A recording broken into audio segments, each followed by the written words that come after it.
এখানে যেন অন্য এক জগৎ। বাতাসে বাজনার সুর, শঙ্খধ্বনি আর অগণিত মানুষের কণ্ঠ মিলে এক অপার্থিব মূর্ছনা। আলো ঝলমলে মঞ্চে বাউলরা দেহতত্ত্ব আর প্রেমের গান গাইছেন। দর্শক ভক্তরা তন্ময় হয়ে শুনছেন। চারিদিকে ধূপের গন্ধ, নদীর বুকে প্রতিফলিত মেলার আলোর ছটা, সব মিলিয়ে এক মোহময় পরিবেশ।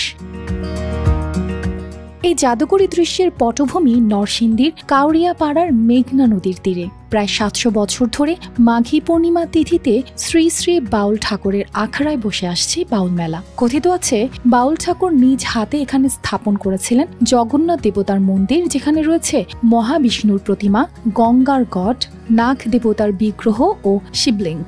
Walton washing machine, simplifying life with hassle-free washing. এখানে আমাদের শ্রী শ্রী বাউল ঠাকুর, উনি মোটামুটি প্রায় ৭০০ বছর পূর্বে উনি এখানে আবির্ভাব ওনার ঘটে।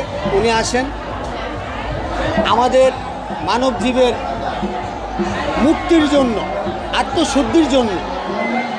আমরা যে মানব জীবন পাইছি, আমরা যে মানুষ, আমাদের জীবনটাকে পরিশুদ্ধভাবে কিভাবে পরিচালনা করতে পারি, কিভাবে আমরা বিপদগ্রস্ত না হই, পাপগ্রস্ত না হই, সেখান থেকে কিভাবে দূরে থাকতে পারি এবং পুনরায় আমরা জন্মান্তবোধ বিশ্বাসী।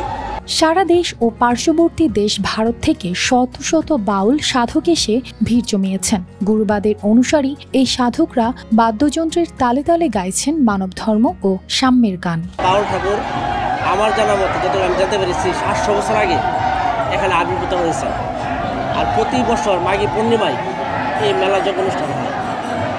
দেশ এবং বিদেশের বিভিন্ন জায়গা থেকে, ইন্ডিয়া, ভারত, বিভিন্ন জায়গা থেকে আমাদের এখানে ভক্তরা এসে থাকে।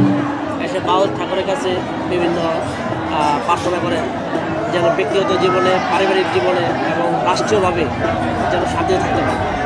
আর আমাদের কামনা এটি, দেশটা যেন ভালো থাকে, আমরা যেন ভালো থাকি। এখানে বাউলদের বৈঠক সভা একটু ভিন্ন ধাঁচের। সাধারণ বৈঠকের মতো কেউ কথা বলেন না, বরং গানের মাধ্যমে আধ্যাত্মিক দর্শন বোঝার চেষ্টা চলে। শুধু আখড়া নয়, মেলার এক প্রান্তে বসেছে নাগরদোলা, চরকি ও সাপ খেলার আয়োজন। পাশে সারি সারি দোকানে বিক্রি হচ্ছে মাটির পুতুল, খেলনা, তৈজসপত্র, জিলাপি, হালুয়া, চিড়ার মোয়া। খাবারের গন্ধ চারপাশে ছড়িয়ে পড়েছে।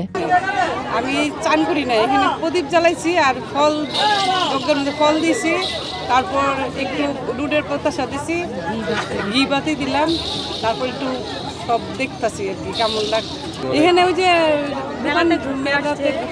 যে বাউলের মেলা, তো এবার ভাবছি এবার যাওয়া আসছে বাড়িতে, তো আসি এবার বাউলের মেলাটা দেখা যায়। তো এখানে আসলাম, প্রথমে স্নান করি নাই, আমরা ঘিয়ের প্রদীপ দিলাম, মোমবাতি ধরাইলাম, ফল দিলাম, তারপরে এদিকে আসলাম, মেলা হইতেছে, খুব সুন্দর, পরিবেশটা ভালোই। দেশের নানা প্রান্ত থেকে আসা ভক্তরা বাউল ঠাকুরের সমাধিতে প্রদীপ জ্বালিয়ে মনের বাসনা পূরণের প্রার্থনা করছেন। ধর্মবর্ণের ঊর্ধ্বে মানবতার সুরে বাঁধা এই মেলা আজও বাউল ঠাকুরের সেই দর্শনের সাক্ষী। কালক্রমে বিবর্তন হচ্ছে সবকিছু। তাই এখানে আমাদের সামান্যতর প্রসাদ বিতরণ হয়, খিচুড়ি, অন্যান্য সামগ্রী, ফল ফলাদি এগুলি দেওয়া হয়। ভক্তবৃন্দরা মানত করে এখানে দূর দূরান্ত, কলকাতা, বিভিন্ন জায়গা থেকে, ভারতবর্ষ, আগরতলা, বিভিন্ন জায়গা থেকে, বাংলাদেশের আনাচে কানাচে আসে, কুষ্টিয়া, রাজশাহী, কুমিল্লা ডিস্ট্রিক্ট আসে। জাতি, ধর্ম নির্বিশেষে সকলের জন্য প্রেয়ার করা হয়।